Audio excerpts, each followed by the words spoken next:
real quick because I have less than a half hour. I have to go pick up Vanessa from work. So, I wanted to talk about, if you didn't watch the other live stream when I was out on the water, kind of showing you what results I came up with so far on throwing this dude between these two reels. If you remember right, this isn't why I bought this reel, but the reel test had also done a test throwing this bait with these two reels, the newer version of the Bantam and the Metanium. He was using 40-pound braid. What you didn't see, I tried to start out basically like this. I had just enough, I filled this up and I was going to throw the 20 and then switch the exact line over from this to that so I could see the exact length. Well, I backlashed this thing so bad, and it was the fact that I was in a hurry, so instead of trying to pick that out, I just cut it off and we went with the half spools. So before I backlashed it, because I kept throwing it, I was started at number 5, fully spooled, went to 4, perfect, went to 3, and that's when the backlash caught. And like a dummy, instead of trying to untie the backlash, I cinched up the knot before I realized what I had done. I'm not going to go into huge details on how to not backlash or get a backlash out once you do. But in that short time, I realized that on setting 4, it was flinging this thing about the same distance once I went to half spools.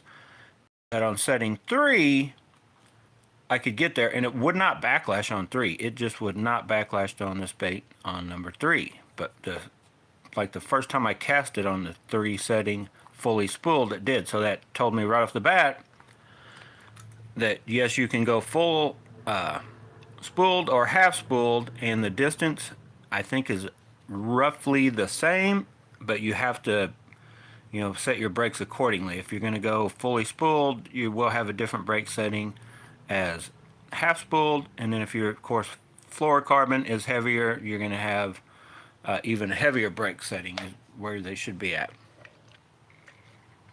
And I was just rewatching. I watched a couple videos today.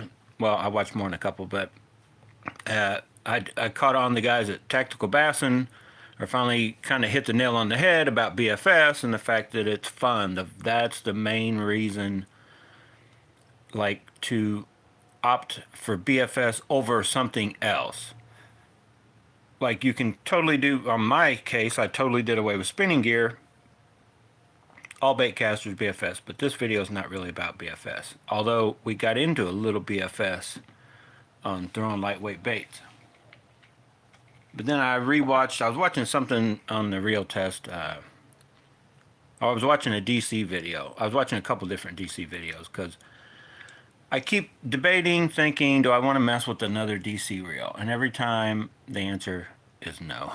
Because I just don't feel, I feel that you can actually get the most out of some of these reels, the technology now, how they have them set. I can get as much distance as you're going to get out of a bait for general purposes. I'm not talking about this distance casting crap to where, who cares if you can cast 1,000 yards or 100-yard cast?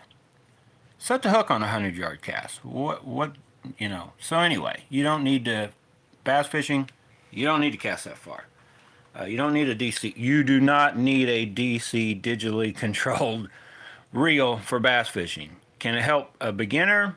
Absolutely it can. Same thing about just teaching them, or them learning to set a bait caster up basically bulletproof to where it won't backlash. But while I was watching that, I'm not even sure if it's like, I guess we get the general idea if you do have a DC why it does have the different settings from braid, mono, fluorocarbon, right? It's a weight deal is what it is. It's telling the computer when you set it there, in case you guys have a DC, it's telling that computer roughly what that spool should weigh. And it's not going, it doesn't have a way to tell it that, hey, I'm only half spooled. So what you could do, if you're like me and you do want to just run a half a spool, like, you have a 8-to-1 reel and you don't want it to be that fast, you can spool it halfway full. And if you did that with fluorocarbon, say you want to throw lighter baits also, so halfway full of fluorocarbon, you know, say you're, I don't know, just say for whatever reason you end up and you have a zillion and the boost and you want to fill it halfway up and you want to put on 10-pound test and throw lighter baits, you can do it. Say you have a DC reel. The first thing you'd want to do with the DC reel, if you have lighter bait and halfway spool of fluorocarbon though, is what I would recommend. It would be lighter, so you may not want to use the fluorocarbon setting. You'd want to go to the, maybe not the braid, but then the mono one, the one in between. But you could try it in any different way. So to sum up, what I found was, and it's kind of my thoughts here lately about me, as far as me being, and I'm not trying to say I'm this great, like, trust me guys, nobody casts better than I do. That's not what I'm saying.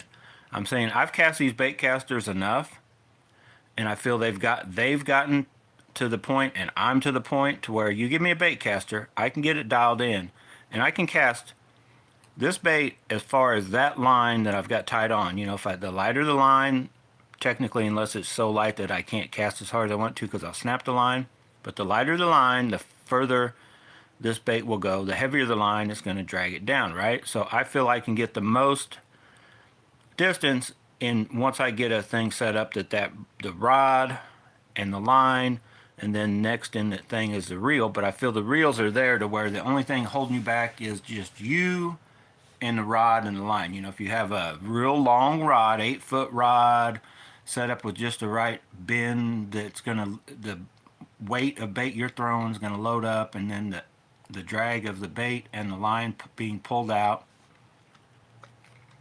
You can set these spools to where you can watch them, and I was, you know,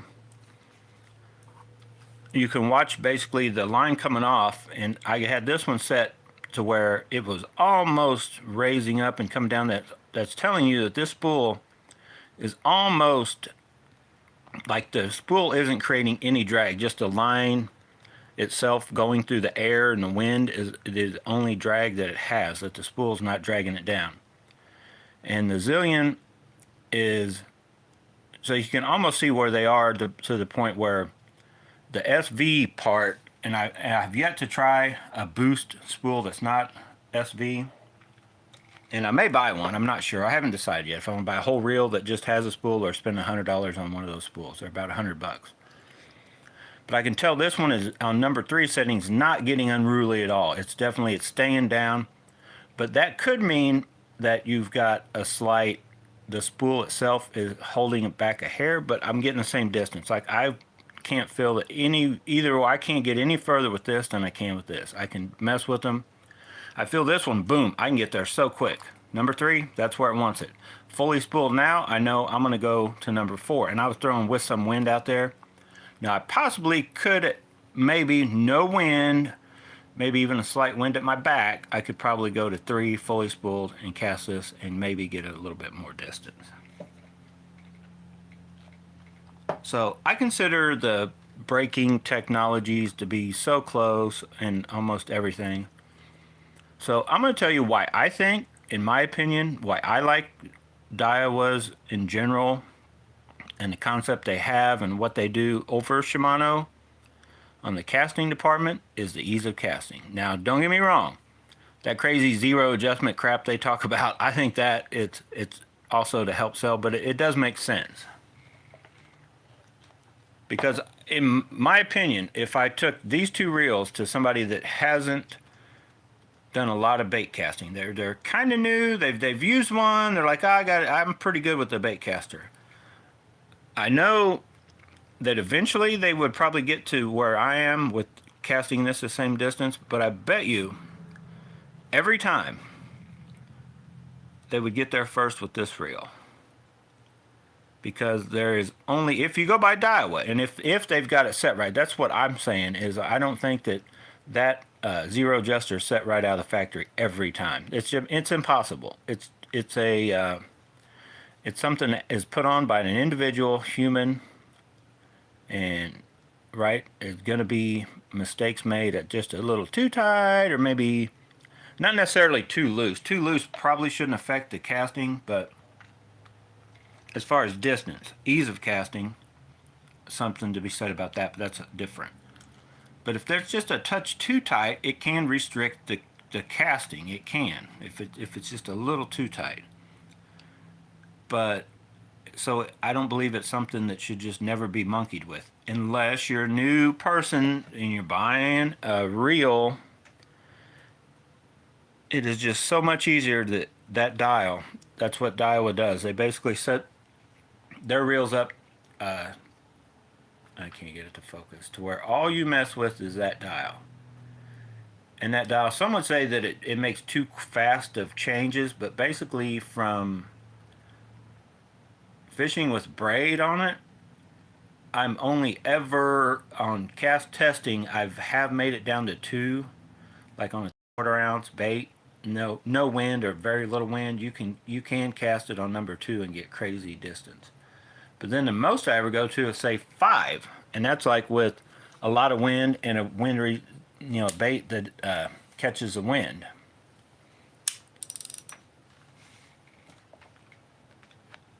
So it's like 3 clicks, one way or that, like doot doot doot doot doot doot. Like you're right there, boom. That reel, it'll cast this, it'll cast that, it'll cast this, all within those settings with that spool. This, it'll do that also. It's a very capable reel, but it won't do it that easy. And it'll take you a while to get it figured out and get it dialed. So, and what I'm seeing, like if I was recommending a reel to just someone like, I don't even know, well, to anybody really, unless you're a Shimano fan, it's a hard argument to say that this isn't a better reel of this over the Bantam or the Metanium or any Shimano other than maybe a DC. Just because of the way the brakes are, you've got, and then these reels are even, I like the idea of the reel, but when it comes to using it, and if you try to change these, so like my intentions once I get out and start fishing, so I basically have to talk myself into, I'm gonna try to go out and get out tomorrow.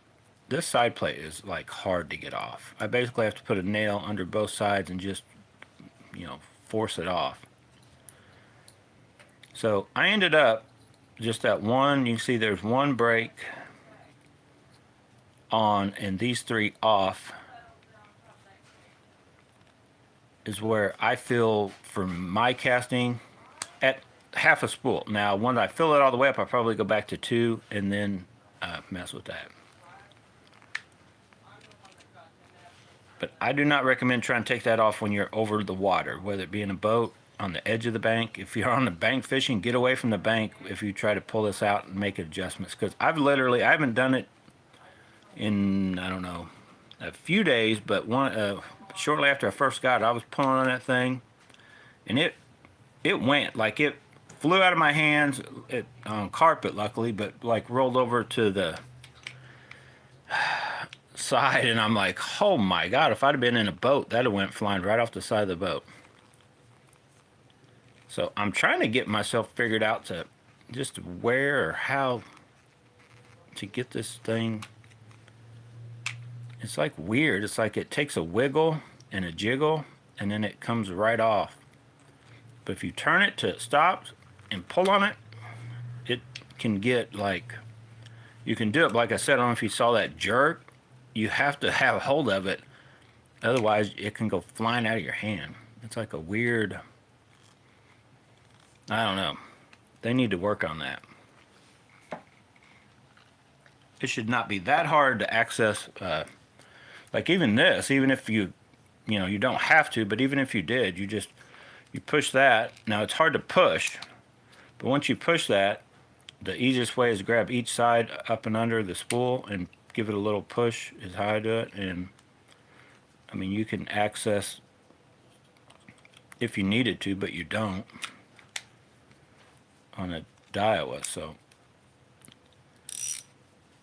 I don't know if this maybe is something I need to set and, you know, take it on and off a few times or several hundred times to get it, like, you know, maybe once these get older. Like right now it feels like I've kind of got it down, but I'm telling you, I don't know if the O-ring gets kind of, you soften it up a little, but it's like it never fails. That just can get to be a, I don't know. I seem to have it kind of down now.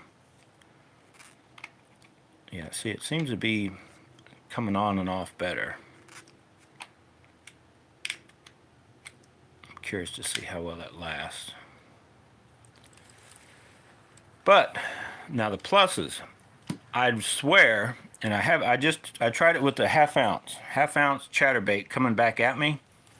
I would swear this has a more powerful retrieve fill. Now it could just be me. Could be me imagining things. I had that, was only half spooled at the time also. And the 8-1 coming back in compared to the 8-5-1 at a half spool. And I'm not sure, I probably ought to check inches per turn. But I'd swear I had like a easier reeling back to me fill with the Bantam. But I think for what I'm going to use this reel for, it's perfect. How much longer I got? I'm going to be throwing these baits, 3/8 half ounce chatterbaits with the trailer is about all that I'm going to expect out of the reel. Now, I want to be able to use it for other stuff. And when I was throwing, like I kind of showed in the video with the frog, you can kind of cast hard. You can do little flips and pitches. You can't really do any skipping. It's too loose for like true skipping, so I don't know really where I would go with this reel. Like I know where I would go with this one. If I'm on 3 to like not backlash whatsoever, it won't backlash. I actually have to go up about 10 clicks. Then I can, you know, skip it right. I mean, I can skip it hard without backlashing, if you guys saw that in the video. I'm not sure what I do with this. I don't know if and I probably need to get out and just put time on this reel and figure out, you know, what's easier. Is it easier to find a setting up here that I like, and then just instead of even messing with that setting, just pop this? If the plate was easier to pop off, I think the thing would be to come in here. Okay. And, you know, pop open another break and then just leave it set wherever it's at. Maybe if I want to skip, and I need to try it, maybe I need to come in here and pop them all on, leave that setting alone so I don't, just one less thing to mess with, but turn all the brakes on internally, and then see how, you know, if I can just fling it without worry of it backlashing. I'm going to lose some distance, but I'm just skipping under, so I'm not worried about it. Or am I better off to find, you know, whether it's 2, 3, 4, 1 set in there, and then I can dial this maybe all the way one way, which maybe I want to go. And I may try that, because what I was finding out is when I had, let me see, they're not really that complicated, but this, like, if you can imagine when you first started with bait casters, if you're a beginner, like, this is extra junk to mess with. But so I think if I leave 2 on all the time, what it'll let me do is I'd be able to come in here, because the reason I went to 1 was when I was trying to throw that frog, I had it turned. It seems like if I turned it all the way down, I backlashed, but if I come up a little bit, I didn't backlash, but I felt I needed more. It was weird. It was like in a weird spot, so I went to 1, and then I found that 2.5, I could match. That's what it took. I could match the distance I was getting with this. But what I may try to do is go out there and maybe not all the way to 1, because 1 is actually what I would consider 0 really on that setting.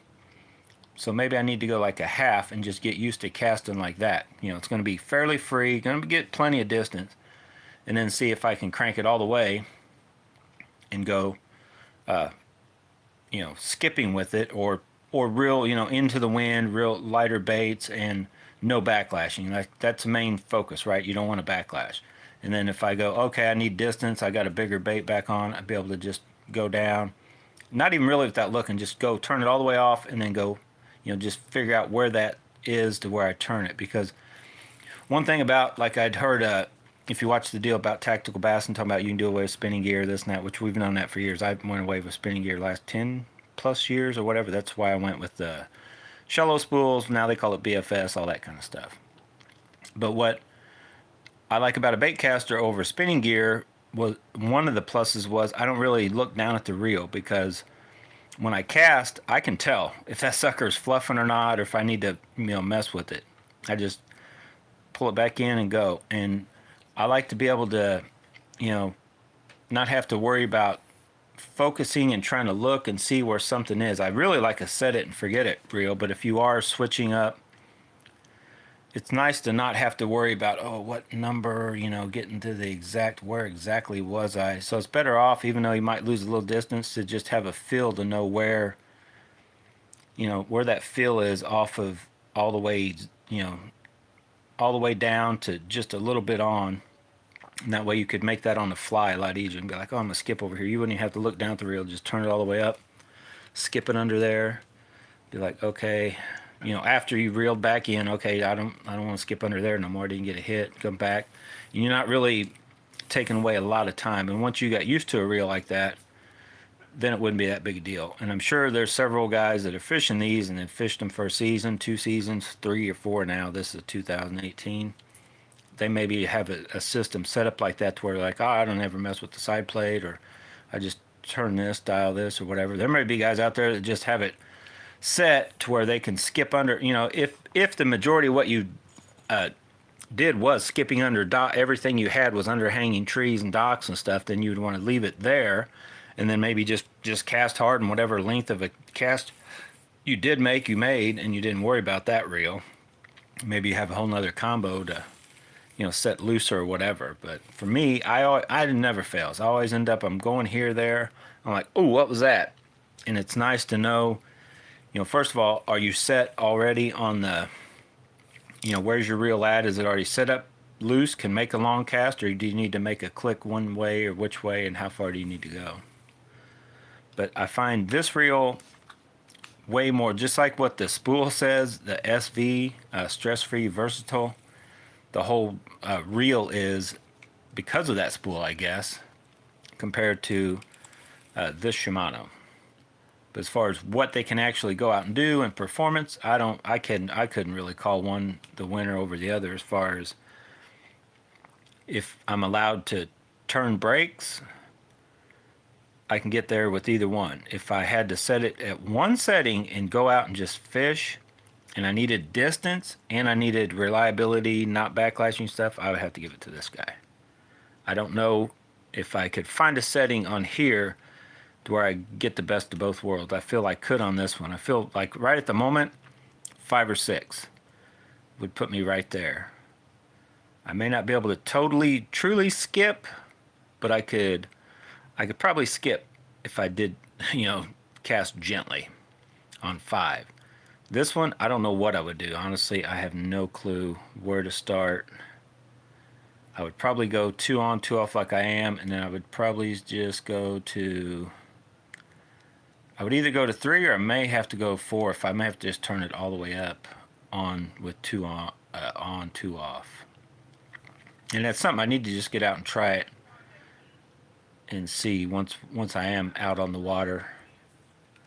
Or I have enough time to do a lot of other stuff. I still have some other reels I need to get tested. But anyway, so if you have any questions, comment below. I'll try to answer them. I'm going to get out and do some sort of cast testing, other stuff tomorrow while it's still going to be in the 40s. It's not freezing.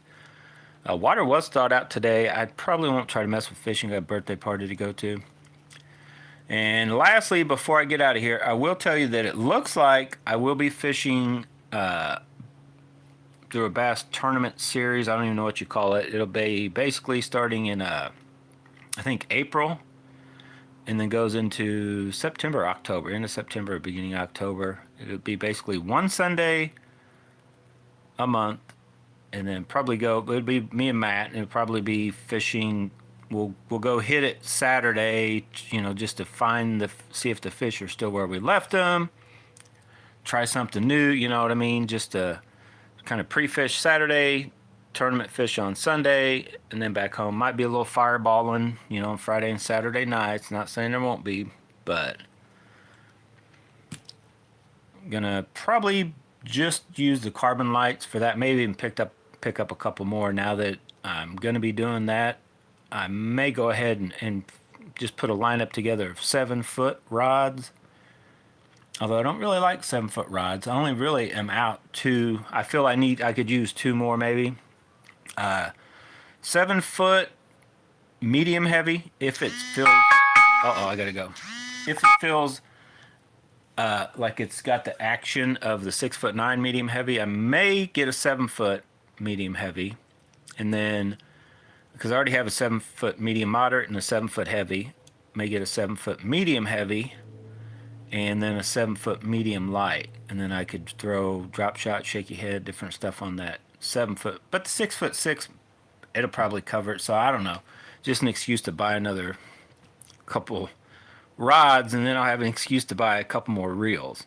I'm anxious to get this Steez in. If you guys haven't heard, where have you been? But I've got the best reel ever made. It's just crazy expensive. That's why I can't really call it better than the Zillion. Right now, the Zillion still to this day, even over this reel, even though this may be my pick for my chatterbait reel, that's still the best reel, in my opinion, over the Bantams, the Metaniums, and all that, for kind of reasons I've just been talking about. The Steez, I have a Steez coming.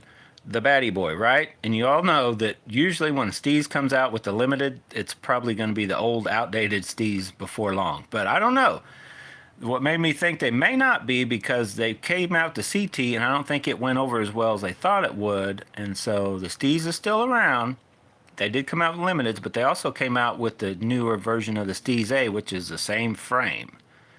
And they had the Steez Hyper Long Cast. So I don't know if they change it, what they would change on the frame. Because usually when a limited comes out, that means the Steez itself, the frame, something's going to change. If you remember from the history of the Steezes, they've kind of pop up with the limited, and then something frame-wise changes. They went to the... there's been a couple generations, like the first Steez, and it's hard to explain, but the first Steez had one little cutout back down in here. No T-wing.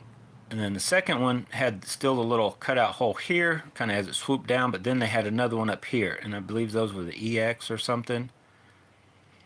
Now those are what I call Steezes. Then these other ones that have popped up, like the Light, the SSSV is not really a Steez, and then there was a Steez, I don't know, those, I don't even know what they were doing there, but the OG Steezes there's kind of like two styles, a couple generations, and then I don't even know what they went on through. Then when they went to the T-wing, then the Steez you guys know now.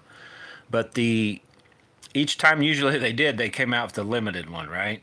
Just kind of like Shimano when they did the Aldebaran, then they came out the Aldebaran BFS, and then the BFS Limited, then they completely switched. They didn't really do that though with the other one, but Dye was notorious for getting all they can out of a frame before they retire it, kind of deal.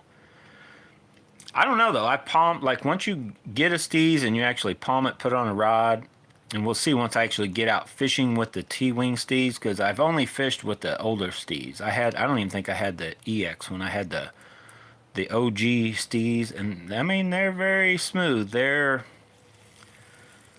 don't know if they're any smoother than once you get a good Shimano broke in, but they are very refined. There's probably nothing more refined in a low-profile bait caster than a Steez, because this has a micro module gears. Now these are notorious for going bad, I've heard. I don't know.